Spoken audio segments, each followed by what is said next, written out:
So yeah, last season, heartbreak. We did so well and then threw it all away.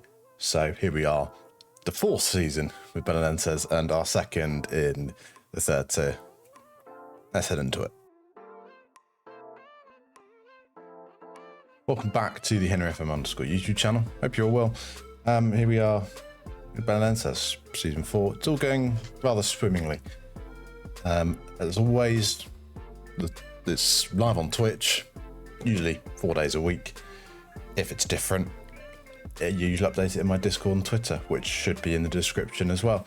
And before we get started, if you're enjoying these little recap videos, drop it a like, drop the video a sub, drop the channel a sub. We just hit 100 subs literally just before I started recording this video, so that's kind of cool. The more the merrier. I mean, welcome, come one, come all, they say. But yes, let's go into how this season unfolded. So first of all, I guess we talk about the cup. We had an okay run this year, beating top flight side Belenenses on penalties. Kiko, go on Fialho. Oh, what a man! A 17-year-old who's done it again. And now who does it rely upon here? Who steps up to take the 5th penalty? It's Nebrega. It's Nebrega, the man I've entrusted to replace Collins in this midfield position.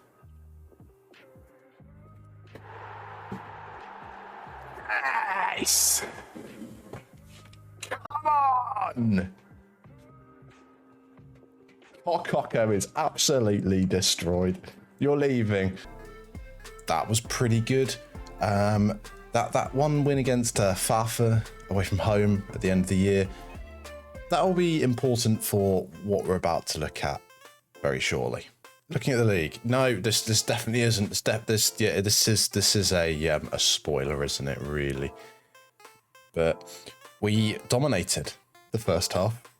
22 games, no losses, 37 goals scored, 9 against. We were unstoppable. We were just beating teams left, right, centre. It got kind of boring. What happened next, though, was interesting. So I'm going to have sort of something covering these up as the results go, because the way I'm looking at it, it spoils it all. So we started off 3 losses. It was going horribly. I was changing tactics. I was doing this left, right, centre. And then we came up against Untitled de Rotterdam again at home, knowing that if we lost, because we were 3 losses from 3, if we lost, there was no hope of us getting promoted. By that point, I think it was fairly good. One of the teams had smashed it and they were 3 wins from 3. So we were hoping for second. I then just changed. We got to half time, 0-0. I was in the dumps, down in the dumps. I was miserable. I was having the worst time. I was about an hour and a half, 2 hours into the stream at that point, maybe, and I was just going, you know what? I want to end it. I want to end the stream and give up with Belenenses. And then at half time, I just changed I just tweaked a few little things, and as you will see, we won 3 from the next 3. A bit of a scary game against Elgato to end, but yeah, we got into the playoffs with the second place team in the other promotion stage group, because, you know, third it's confusing, and we came up against Amora. Decisive win. That then drew us against, as you can see, again, Fafa. Dominated them at home. The away leg didn't matter. Boring, but that meant that we got promoted to the second tier. I think he said top flight, not yet. But we got promoted to the second tier, which is just absurd. And as I'm sat here looking at this all, I'm just spotting that Joe Allen was on the bench for one of our friendlies, as well as Davide Santon. We did a lot of interesting things. But yeah, we're in the second tier. Should we just go through some of the signings and sales we made? There was one massive sale that I think will be very important to this save. and we made some interesting signings too. The first interesting signing was originally a bit of a meme, but turned out that I actually quite enjoyed playing with him. Was Portuguese international Andre. Yeah, £1,000 a week. He is retiring at the end of this season, but just a good player to have around. Personality, the experience. I chucked him in with into the mentoring groups, and it's useful to have a player like this around. But mainly, it was a bit of a meme signing. A signing that was originally kind of a meme, but turned out to be a really good one, was Abdullah Abdulaibar, Senegalese international, homegrown in nation, which did help, obviously, with the rules, which do change next year. Physicals deteriorated massively. He's a good player and did us well. I think it was wise that we got rid of him when we could. He's going on a free next season, but 6'6", 17 jumping reach, only scored 2 goals in the whole season, which I was surprised about, but just a monster, rock solid out the back. I was very, very happy with him. Probably a weird little signing this. So I just got an agent offer, and this guy came in on trial. Juan Larios, former Barcelona and City not wonder kid, but youth player. Just a good backup player, really.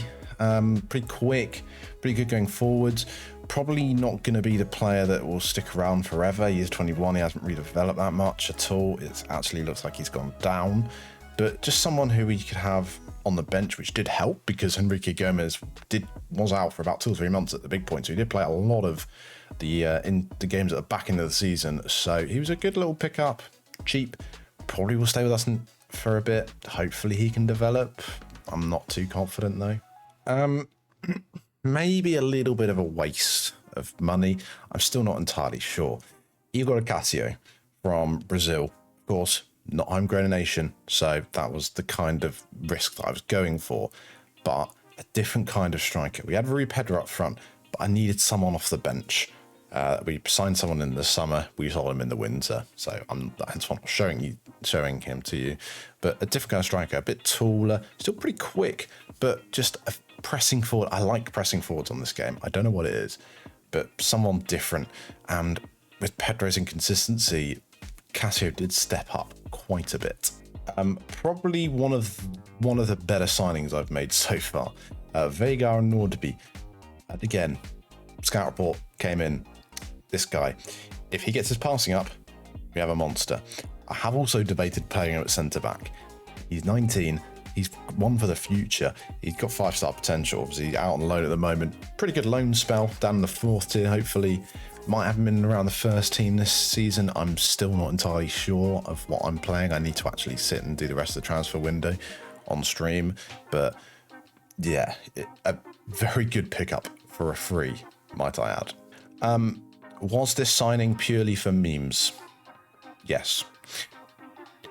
Did he ever play for us? No. Is he ever going to be of any importance to us as a staff member in the future? No. But I could go around saying I signed Marcelo. And also mentoring stuff as well. But I just wanted a meme, and Marcelo was that meme, and I paid him £600 a week.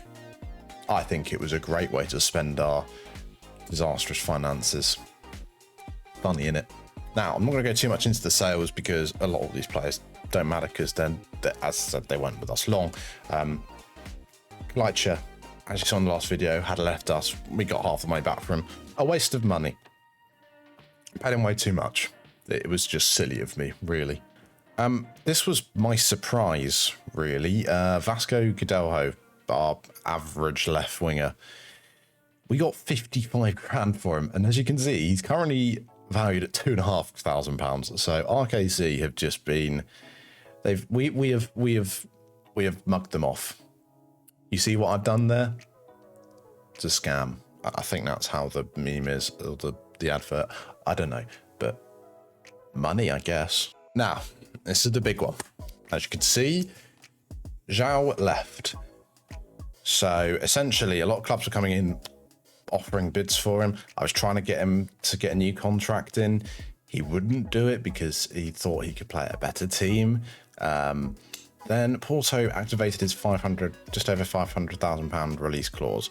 I was terrified at the thought of losing this guy for 500k. I then offered him out with a locked-in 50% percentage of profit from next sale. And then a few Italian clubs came in, and they came in with stupidly low offers that I accepted because I wanted the potential profit, because I knew this lab was going to be a world beater. I still believe it. And the board blocked them all, so I then went, okay, and tried to negotiate. Roma came through, and he chose to go to Roma. As you can see, he's worth a little bit of money, quite a bit of money. He's also the 18th best player, best wonder kid. The man's 18. He's got 9 under 21 caps for Portugal. He is going to be a superstar. And as much as I was gutted to let him go, had to. I was going to screw him over and cancel the transfer, but I just then thought, I'm going to risk losing him on a smaller deal or even on a free. So I got him in a loan back. He doesn't want to come back again though, so I don't think we'll see him again. Maybe one day in the future, maybe when he's 38 and this saves 20 years into the future if I make it that far. We'll sign him as a 38-year-old. It's just storytelling, I guess. But yeah, there's potential that we could have a huge injection of cash if this guy is ever sold, or we can sell the clause, either or. It's a sad day anyway. But I think now it's time we go through just a few of the players, some of those standout players that played this season, because there are a few. Once more, El Capitano, Diogo Bianchi. This man, I don't know what it is. On paper, he doesn't look that good, but he is my captain, and he just performs. 7.55 in the league. It's absurd. It's absurd how good he is. And he will be my captain next season. I've already locked it in, and I refuse to not have him as my captain. I hope to keep him here forever. He probably won't be, but I have an attachment to Diogo Bianchi. He is a legend in my eyes. Speaking of a legend, this was the reason we transformed our form. Sir Oscar Bob. He will be getting a statue. This man just came alive towards the end of the playoffs and is a big reason that I think we can do big things next season. Now I've got the annoying bug in the bottom right. That's going to really piss me off. Just a bit of warning. If you do ever get that bug where you scroll over one of these, I mean, it does. Oh, no, I've ruined it. If you scroll over one of these and it just bugs up like this, you just have to go here, preferences, and then reload skin. Who says you didn't learn things with me, hey? A lot of people, I guess. But yes, Oscar Bob, what an unbelievable talent this man is, and hopefully a staple of the team going forward. As you can see, just reloading the skin. Hopefully in a second it will reload, and you'll see the magical bug in the bottom right hand corner. It will have disappeared. I'm not moving my face to the left hand side because that's effort, but you'll see them all just vanish. Hopefully at this point I'm just waffling and you're just going along with it. If you want to like and subscribe whilst this happens, much appreciated. Follow the Twitch, and bam, there it's gone. Magic. So yes, we changed we made the subtlest of tweaks with this tactic. Throughout the season I pushed playmaker further forwards. That wasn't a big deal. What I did was change up the wingers. Instead of inverted wingers on attack with shoot less often, I've taken the shoot less often off against my own goodwill, and just changed them into regular inside forwards, because I like inside forwards. I always have. But inverted wingers I liked as well. But the inside forwards, Oscar Bob, Ricardinho, were outstanding this season. Absolutely outstanding. And this tactic for me has probably led us to the point where I believe, I mean, we're already predicted to finish mid-table League 2, second tier. I'm hoping maybe with dark horses for promotion.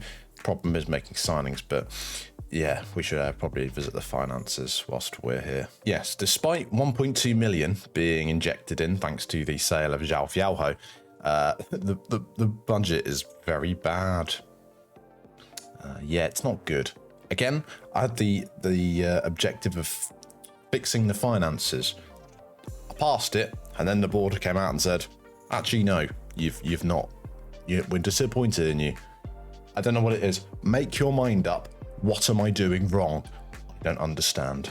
Now, there aren't many, there are a few decent regens that came through, but and I'm still not really sure about them though. But one of note is this lad, the Swissman Marcelo Oliveira. Interesting because he actually can play left back, and he's an attacking minded left back. The amount of fullbacks I get through that are really solid defensively but can't do anything going forwards is absurd. I don't know if it's a thing this year. Maybe it is. Maybe it's my head of development. I don't know. I'm not a genius. If someone in the comments wants to help me out, feel free. I'd appreciate the help. But yeah, this man, I'm hoping he develops because I want to have these youth players develop like Zhao Fiaoho, like another player we may have sold, not telling you who, but I want to have be able to produce these players to sell on, to make money, to fix the finances first of all. I feel like once we get into the top flight, finances will start getting better. Even in the second tier, they should be a little bit better. But once we get to top flight, we should be fixed. But I want to be able to put this money into the club because we're producing these kind of players now. We haven't even got the top facilities. I want to be producing the best wonder kids in Portugal. I want to be a wonder kid factory. As much as I want to win the league, I want to become a wonder kid factory, and then I want to win something in preferably the Champions League.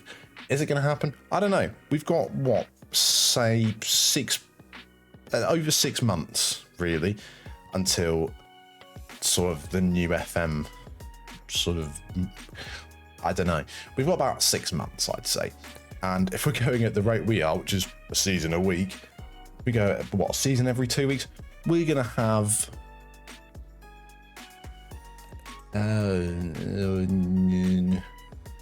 12 more seasons, maybe more. I don't know. I want to be a wonder kid factory, and I will get there. I promise you. Again, I should probably just show you these bits. So yeah, these objectives, yeah. Defensively solid football. We're pretty solid defensively. Again, the ball winner in defense, very solid. Again, I thought I'd mention Collins is staying for another year. I feel like he's just destined to spend his life on loan with us. I refuse to just get another ball winner. I mean, Nebrega was quite good there. I'm kind of debating whether to use him at centre back. I don't know yet. But yeah, next season, mid-table League 2. That's my aim. I want to be finishing in mid-table. If we, the bare basics is avoid relegation. Anything better, in my eyes, is a bonus. The board want mid-table. I think we can achieve that. This is when, in before a year's time, you see me without a job, or worse, I've started a new save, because who'd have thought it? I do that all the time, you know. Those who've been around for a while know how many saves I went through in FM21. I believe in FM21 we had Glory Hunter. That was that. To be fair, that was the end of that was out of my control. That was a charity stream. That ended on a charity stream because, you know, I set myself targets and that was met. We then did a Yes Man Journeyman, which was a mess. Then we went to Sparta Rotterdam. I used a bugged out database, so that was a mess. Then I went to Newell's Old Boys in Argentina, realised managing in Argentina was horrible. Then I gave Sparta Rotterdam another go. It was great. I wish I did it. I wish I could have started it like that the first time round. And then, of course, this FM, we had the Inter Milan beta save, the Yes Man Journeyman again. And now here we are with Belenenses, hopefully till the end of FM, unless, who knows, maybe in 5 years I've won the Champions League. I don't know. I need to get good at this game, I guess. But yes, that is the video. I'm not gonna say hopefully this video is not too long, because knowing me, it is gonna be long, and I feel like they keep getting longer and longer. I don't know, maybe I'm entertaining. If you're still here, shout out to you. If you're still here, you probably have heard me say like and subscribe and comment something. So make sure you just double, triple, quadruple, quintuple check you've done it. Just, you know, it means the world. It means a lot to me. I mean, we've just hit 1,500 followers on Twitch, and it's absurd to think that this time a year ago, this was still not even in my mind. I mean, it was in the very back of my mind, but it was not really a thing. And now look at me, less than a year in, and I'm making pretty impressive things. I don't know. I'm happy with how everything is. But yeah, 100 subs on YouTube is pretty cool as well. So let's get that to 200. Maybe I'll be more consistent with uploading. Maybe I'll do some experiment videos, because I mean, Let's Plays don't get views. Everyone knows it. So yeah, maybe I'll do some experiments, because I won't do a tactic video, because as much as they get the views, I'm not that good at the game. I wouldn't really be giving that sort of advice. So yeah, hopefully new content coming soon, and I need to wrap this video up. So there's another awkward goodbye and a wave. Goodbye. You should follow the Twitch as well. I'm not going to point to that, but follow it. Bye.